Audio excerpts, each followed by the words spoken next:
بسم اللہ الرحمن الرحیم۔ شروع اللہ کے نام سے جو بڑا مہربان اور نہایت رحم والا ہے۔ حضرت جبرائیل علیہ السلام کا شمار اللہ تعالیٰ کے مقرب ترین فرشتوں میں ہوتا ہے۔ آپ 600 پروں کے مالک ہیں، نہایت خوبصورت، تیز رفتار۔ آپ کا ٹھکانہ سدرۃ المنتہا کے پاس ہے، جو سماوی مخلوق کا بھی مقام انتہا ہے، اور حضرت جبرائیل علیہ السلام کا بھی ربیع بن انس رضی اللہ تعالی عنہ سے مروی ہے کہ اللہ تعالیٰ نے بدھ کے دن فرشتوں، جمعرات کے دن جنوں اور جمعے کے دن آدم علیہ السلام کو پیدا فرمایا۔ اللہ تعالیٰ نے فرشتوں کی تخلیق فرمائی تو بے شمار فرشتوں کو پیدا فرمایا، اور پھر ان کو مختلف امور سر انجام دینے کے لیے مامور فرمایا۔ ان گنت فرشتوں پر صرف 4 فرشتوں کو فوقیت دی گئی، اور ان چاروں پر بھی حضرت جبرائیل علیہ السلام کو فضیلت عطا کی گئی۔ امام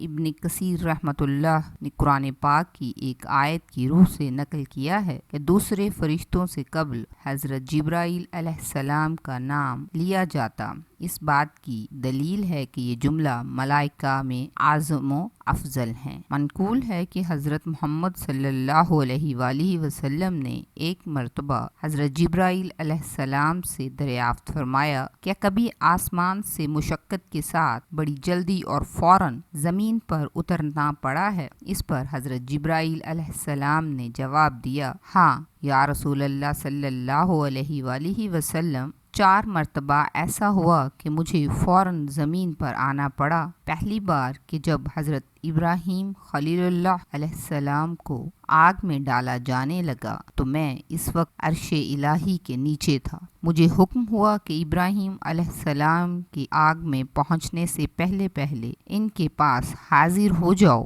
چنانچہ میں بڑی تیزی سے ان کے پاس پہنچا۔ دوسری بار کہ جب حضرت اسماعیل علیہ السلام کی گردن پر چھری رکھ کر چلا دی گئی تو مجھے حکم ہوا کہ چھری کو الٹا دو، تو میں چھری چلنے سے پہلے ان کے پاس پہنچ گیا۔ تیسری بار کہ جب حضرت یوسف علیہ السلام کو کنویں میں ڈالنے کے لیے رسہ کاٹ دیا گیا تو میں بڑی سرعت میں کنویں پر پہنچا اور آپ علیہ السلام کو آرام سے پتھر پر بٹھا دیا۔ اور چوتھی بار تب کہ جب کافروں نے آپ صلی اللہ علیہ وآلہ وسلم کا دندان مبارک شہید کر دیا اور آپ صلی اللہ علیہ وآلہ وسلم کے مبارک خون کا قطرہ زمین کی طرف نکلا تو مجھے حکم ملا، اے جبرائیل فوراً پہنچو اور خون کا قطرہ زمین پر گرنے سے پہلے اپنے پروں پر سمیٹ لو۔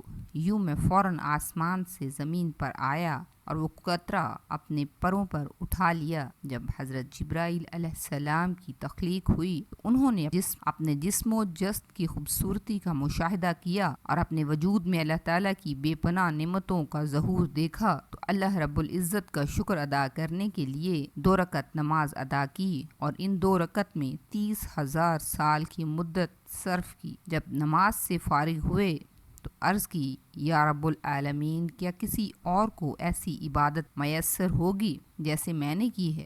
تو ارشاد باری تعالیٰ ہوا، اے جبرائیل علیہ السلام، اپنے آخری نبی حضرت محمد صلی اللہ علیہ وآلہ وسلم کے دور میں اپنی خالقیت سے ایسے گروہ کی تخلیق کروں گا جو 2 رکعت نماز بہت ہی کم وقت میں اور بہت سی کمزوریوں کوتاہیوں کے ساتھ ادا کریں گے، اور ان 2 رکعت کا ثواب تیری اس نماز پر فوقیت حاصل کرے گا۔ حضرت جبرائیل علیہ السلام نے عرض کیا، یا رب العالمین، اللہ تعالیٰ نے فرمایا، اے جبرائیل، تو کیوں کر عبادت و ریاضت نہ کرے گا اور اطاعت کا بار اپنی گردن پر نہ رکھے گا، کیونکہ فراغت اور عافیت تمہارا شعار اور امتیاز ہے، اور کوئی ایسا امر معنی نہیں ہے جو تمہیں ہماری خدمت سے باز رکھے اور تمہاری توجہ میری ذات سے جائے۔ چنانچہ اس کے بعد حضرت جبرائیل علیہ السلام کو خصوصی انعام و اکرام سے نوازتے ہوئے اپنے اور انبیاء مرسلین کے درمیان پیغام رسانی کے لیے منتخب فرما لیا گیا